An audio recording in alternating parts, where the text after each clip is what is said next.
I'd like to think we're going in a positive direction now. I mean, we're trying to in a lot of ways.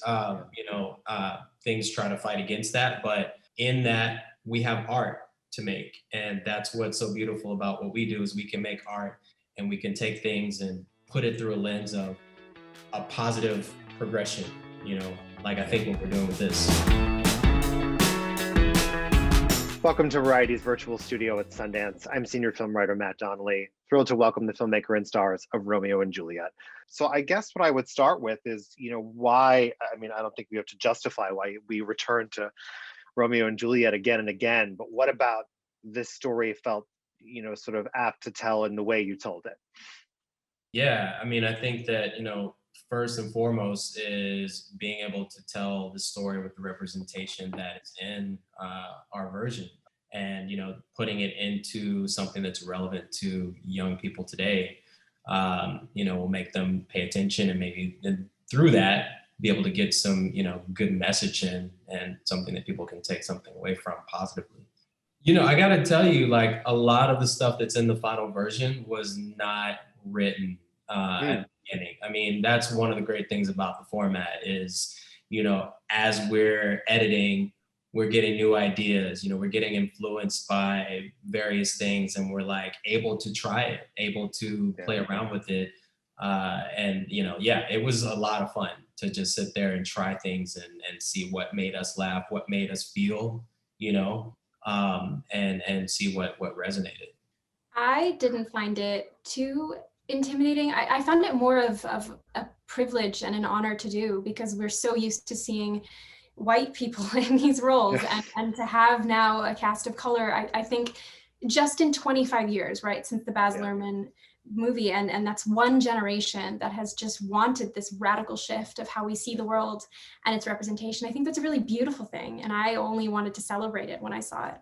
I was never too scared of it.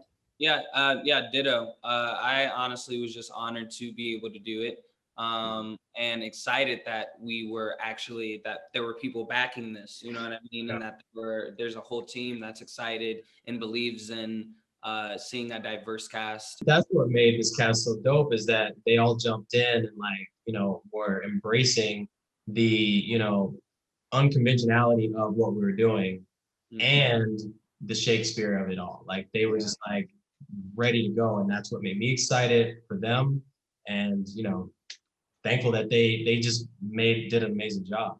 Well, I think if you watch the film, a big part of it is also a social media feud between the Montagues and the Capulets. There was a story that turned out to anger both sides, both parties, and that was the beginning, that was the birth of Tybalt's fury. So I think that's also another interesting point about the movie. Like, this movie should be looked at and really take into consideration how social media can affect society, and bullying and all the hate that's going on there. Like, those aren't just empty words. Those words are hitting somebody's mind. They're reading those. That girl that you're bullying, she might have just lost her mother.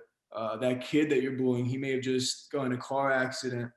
And we don't see that all the time. And I think this is really going to open up our eyes to, to make others stop talking shit online so much. There's so much hate in the world, man.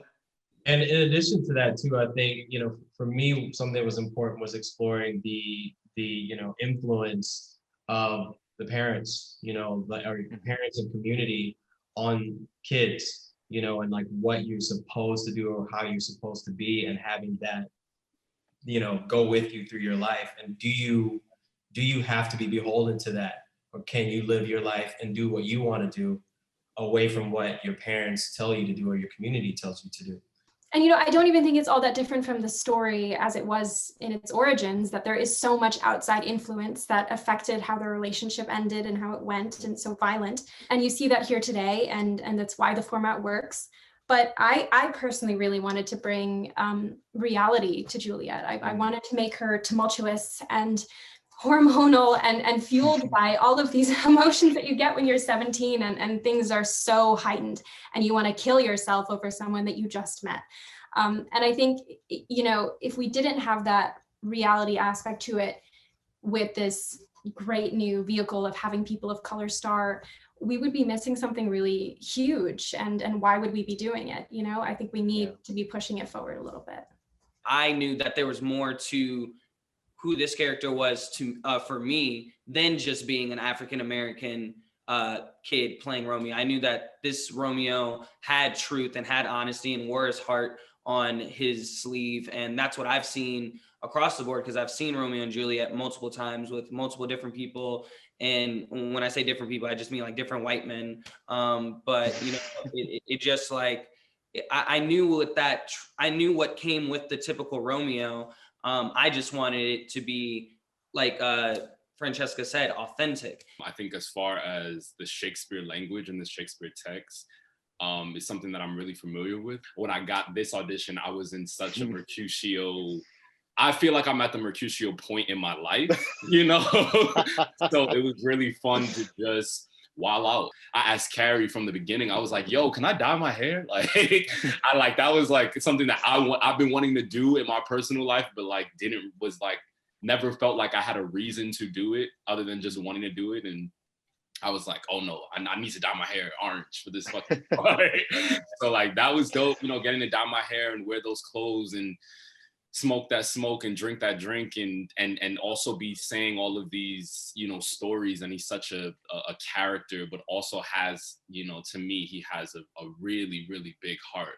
And I just wanted to make sure I brought that to the character. You know, I'm excited for it to reach the youth, because I think it has an important message to the kids of this generation using social media and how to properly use it. You know, we never really learn about that, and I think it's a discussion that should be discussed. You know.